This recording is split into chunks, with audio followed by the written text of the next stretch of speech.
this is a dancehall music, but in reality, these people are not doing dancehall.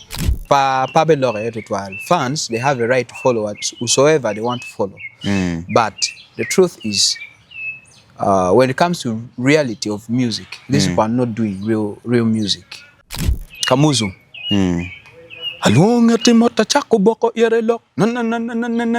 That is rap.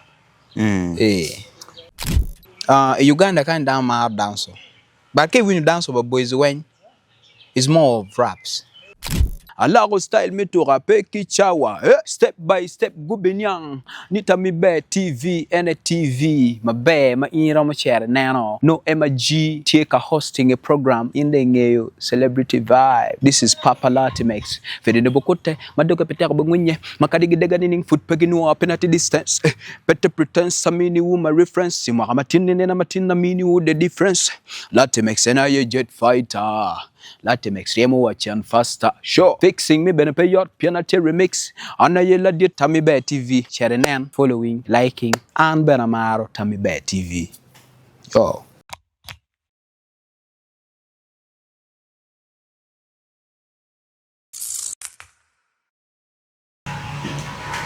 Right julitual in Malupo, Tammy Bear televisions, car weighing it locket wa yatim to twala Julie Daka program, Mama change you, Wakelo, celeb Megi, Mawa Barbani, celebrity vibes.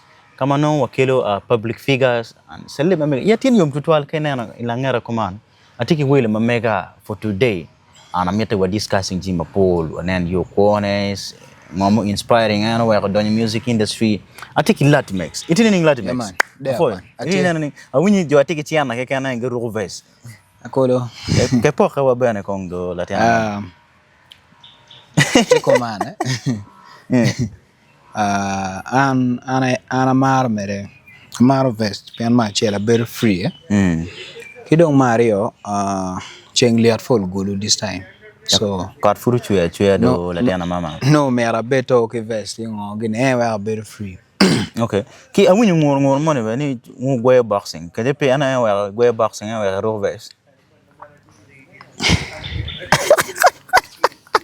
Anyway, for my total in Mitigan and Tammy Bear television, Yatinium to Alatiki will make a meet and introducing and performing any better. It's a way Mahamane, Jim Mugachi there. Latimex, a jury matter to toilet Tammy Bear, Dagodojo. And I met the white killer Nanwa, Nama in Bedu, Niki Come, Kilwaninga, Ning Latimex, or Chakaning, a jury. Right. Ning Latimex. We are pay Carman or Goyo way like or Goyo freestyle, Dankwan, no Mar Goyo raps or cello freestyle. So Neramo Garamo Charo Peñania Nyingi or team. My ene como original names, my mega. Emmanuel. Umero wanen yo momi at least forging gimoki ye. She wakata ke gimoni Lati poramo. Owe do Latimex. Okay. It's cool, eh?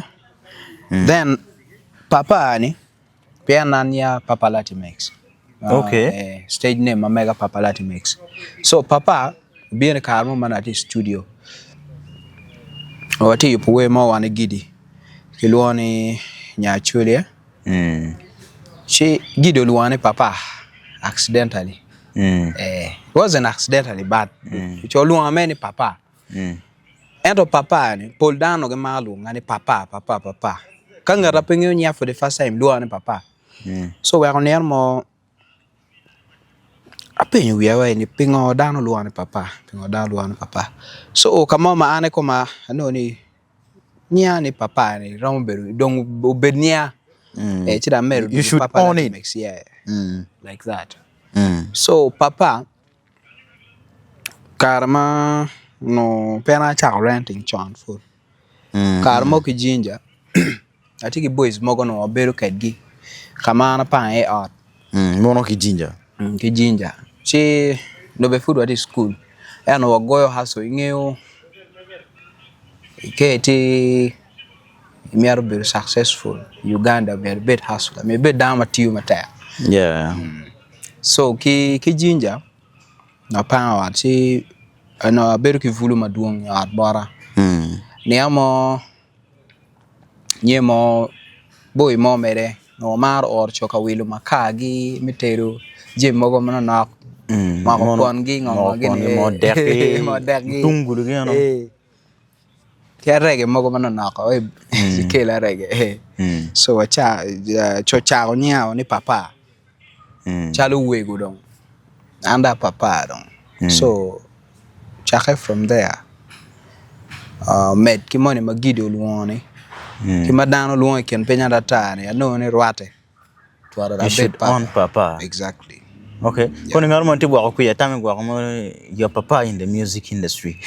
Yeah. Anati papa in the industry because kena no more. Paul boys mageti rian chani. Musically be pegeramo. Gidi temune mere guyu. They are luck. But musically they cannot do anything. They are not good musicians. Okay. Ana achelo gyo.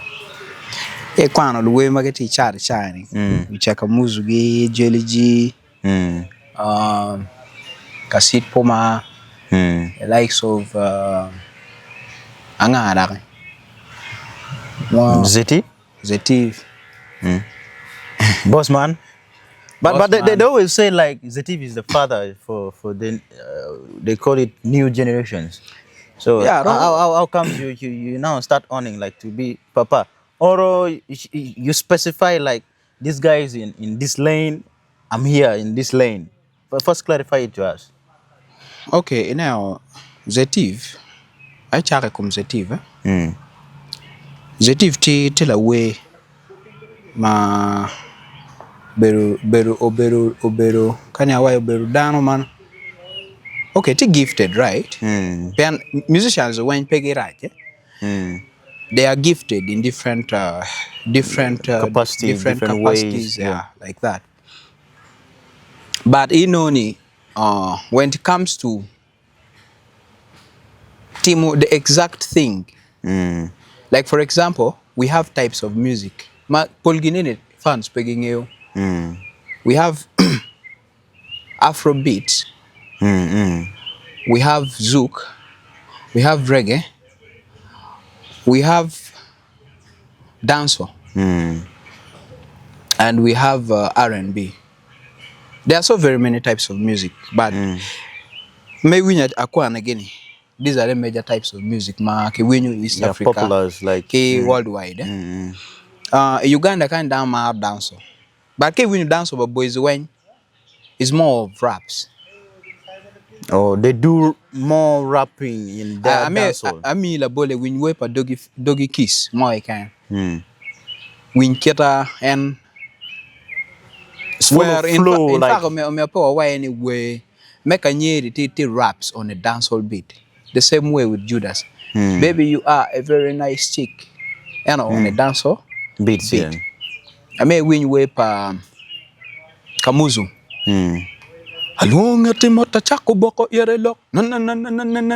That is rap. So which mean you're trying also, sorry that's to cut you short, but you're also trying to say like those guys that are doing hip hop, but they doesn't know that they're doing hip hop. Don't any get it in hip hop. The only way my music Guinea, what I'm alone dance piano carry flow money mere manana flow money me like in producers I don't yobo give producers I don't yele mater kero melodies mogo manana ye kero flavors mogo don to spice melodies mogo we are winye don ni this is a dance music, but in reality these people are not doing dance. Okay. Aya I will love ko manga Jelly G. Jelly G is not a dancehall artist. Jelly G is a comedian. Why are you saying so? He's a comedian. In win way for Jelly G or more. Why? Intro kikando.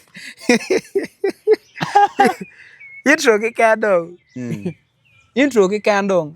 Nindo itu nyanga comedian donye ba. Iwinyo ni comedian do donyo. Pen. Ke iwinyo intro, iwinyo chorus, iwinyo.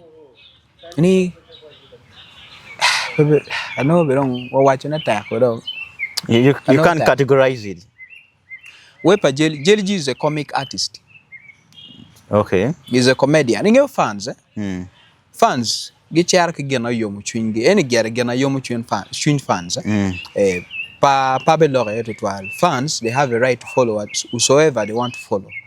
But the truth is when it comes to reality of music, these people are not doing real music. Real music is when you do the exact stuff that you're supposed to do. Not gambling. These guys are gambling. Some of them are gambling. Kidong jo kene kumgu berugum ni kengo ngeyogyo. Fans ngeyogyo. You get it? Dano ngeyogyo.